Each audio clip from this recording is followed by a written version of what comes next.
Adzan dan iqamat bukan sebuah kewajiban. Bahkan tentang kesunahannya di antara ulama kita berbeda pendapat.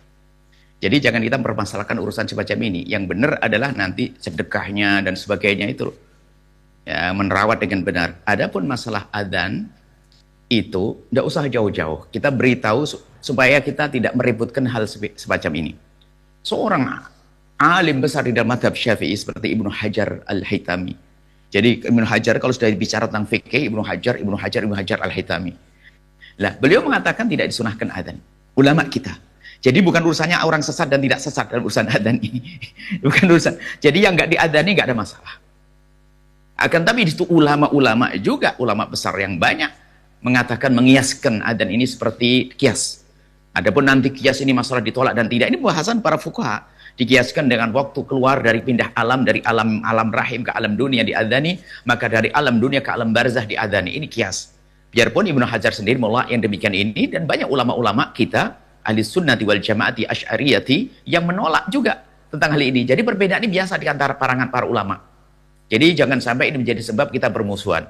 Adapun yang mengadakan adzan itu memang ada tadi disamakan dengan keluarnya daripada alam barzah menuju alam dunia menuju alam barzah, maka diadzani yang demikian itu supaya masalah kias. Adapun nanti ini babnya adalah masalah bab kias, bagaimana membatalkan kias, apakah boleh, ini kerjaan para mujtahidin.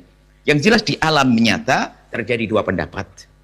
Jadi yang mengatakan tidak ada adzan bukan saja orang akidah sesat, adalah orang benar. Jadi tolong, ini adalah masalah ilmiah di kalangan kita ahli sunnati wal jamaah ini yang bermadhab, dari ulama yang bermadhab. Tidak bicara orang yang anti madhab, yang bermadhab pun mengatakan ini. Jangankan 4 madhab, 1 madhab Syafi'i terjadi 2 perbedaan pendapat. Jadi hendaknya bagaimana? Jika Anda masuk kampung yang tidak pakai adzan, sudah biarkan. Tapi kalau Anda masuk kampung yang adzan, sudah. Adzan ini tidak ada masalah. Akan? Kemudian bisa masuk bab masalah zikir. Ada masalah pembid'ahan ini adalah tidak gampang. Babnya bid'ah, bab sendiri ini. Ada pembahasan tentang bid'ah. Jadi kami hadirkan di sini 2 pendapat supaya Anda legowo, tidak mudah mencaci, menyalahkan orang. Ulama begitu berkata. Ada 2 pendapat dalam hal ini. Ada pun mengatakan tidak pakai adzan, sengaja kami sebutkan ulama besar dalam mazhab kitab Imam Syafi'i, Ibnu Hajar Al-Haytami. Dan termasuk tokoh-tokoh besar hari ini juga ikut pendapat ini ada. Ini adalah masalah sederhana. Makanya yang biasa meributkan itu, ya itulah. Karena mungkin dia perlu membaca pendapat ulama-ulama semacam itu. Makanya yang bijak adalah jika Anda memasuki satu perkampungan yang sudah biasa adzan, tidak ada masalah. Kemudian kalau Anda masuk kampung yang tidak pakai adzan, Anda juga jangan permasalahkan. Nah, ini termasuk nanti kalau urusan jenazah itu banyak kita hadirkan dalam buku kita. Kita punya buku masalah jenazah. Itu saya bahas masalah adzan juga. Kemudian ada kitab jenazah, tolong kitab kecil masalah jenazah, perawatan jenazah. Kemudian juga masalah letaknya mayat. Mayat laki-laki itu kepalanya di kiri atau di kanan. Nah ini gitu. Kadang ribut di satu kampung, ya kan?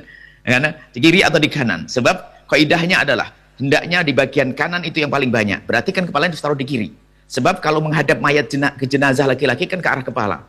Kalau kepalanya di arah kanan, berarti nanti bagian paling banyak adalah kiri. Makanya dibalik, kepalanya taruh di kiri.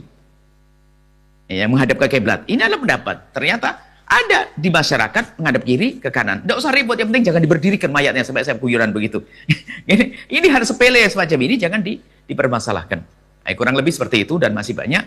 Kalau masalah jenazah ada kesalahan-kesalahan yang memang harus dihindari. Ada di situ adalah khilaf perbedaan ulama. Tidak boleh kita saling meributkan. Kadang masya Allah seolah-olah sesuatu yang sunnah menjadi seperti wajib. Sehingga kalau tidak melakukannya dianggap wah sampai di kuburan rame. Gara-gara meletakkan nggak boleh gitu. Sampai tikar bagus dimasukkan ke dalam dikubur. Angkat saja tikar, bisa jadikan di gardu atau di pondok, bisa duduk santri biar nggak kedinginan. Kan ada tikar dimasukkan, tikar yang biasa membungkus jenazah itu dimasukkan. Ini sayang kan tikar bagus ya, dipakai di luar atau di musola bisa untuk sholat. Kurang lebih semacam itu. Jadi jangan sampai kita ribut.